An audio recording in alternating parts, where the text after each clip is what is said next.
తాడికొండ నియోజకవర్గంతో నాకున్న పరిచయాలు, నాకున్న ఎమోషనల్ అటాచ్మెంట్ వల్ల ఒక విషయం మీ అందరి దృష్టికి తీసుకురావాలని నేను నా మనసులో ఉన్న విషయాలు మీకు చెప్పాలని నేను భావిస్తా ఉన్నాను.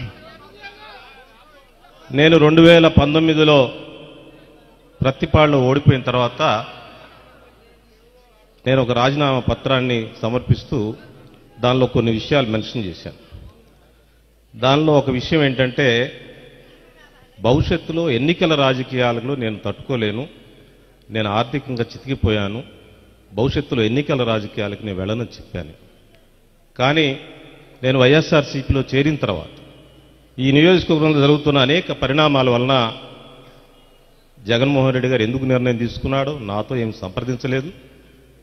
ఆయన ఒక దశలో నన్ను సమన్వయకర్తగా నియమించాడు. ఆగస్టు 19వ తారీఖు నన్ను సమన్వయకర్తగా నియమిస్తే మళ్ళీ 24వ తారీఖు అంటే వారం రోజుల్లో నీకు సర్వేల్లో వ్యతిరేకత వచ్చింది, లేకపోతే నీకు ఏదో కొంత ఒపీనియన్ నెగటివ్ ఉంది, ఆగిపోమని చెప్పాను. అదేం సార్, నేను రమ్మన్నానా, నేను అడిగానా? మళ్ళీ 1 వీక్లో ఎట్లా ఒపీనియన్ మారుతుందని చెప్పి ఆ పెద్దల్ని నాతో మాట్లాడిన పెద్దలతోనే మాట్లాడడం జరిగింది. సరే, వాళ్ళు చెప్పే కారణాలు వాళ్ళు చెప్పారు. మళ్ళీ మరొకరిని సమన్వయకర్తగా నియమించారు.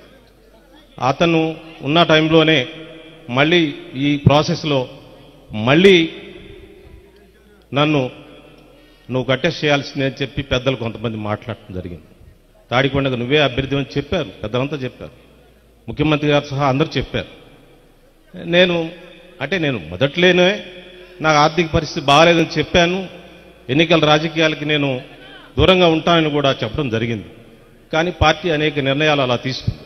తర్వాత పరిణామాల్లో సుచరిత గారిని మళ్ళీ నామినేట్ చేశారు మన కర్తని. జగన్మోహన్ గారి నిర్ణయాన్ని ఎవరు ప్రశ్నించే ప్రశ్న లేదు, నాతో సహా ఎవరు దాన్ని ప్రశ్నించలేదు. దాన్ని తప్పకుండా ఆమోదిస్తాం, సుచరిత గారి కోసం పనిచేస్తాం. కానీ నేను పెద్దలకు తెలియజేస్తే ఏంటంటే, రాజశేఖర్ గారు ఉన్నారు, అయోధ్యరామరెడ్డి గారు ఉన్నారు, బ్రహ్మానంద రెడ్డి గారు ఉన్నారు, పెద్దలంతా ఉన్నారు. నాకేం లేదు, ఒక్కసారి సీఎం గారిని చూసే అవకాశం నాకు కల్పించమని అప్పిరెడ్డి గారికి అందరికీ విజ్ఞప్తి చేస్తూ వచ్చే ఎన్నికల్లో సుచరిత గారి కోసం పనిచేస్తానని తెలియజేస్తాను.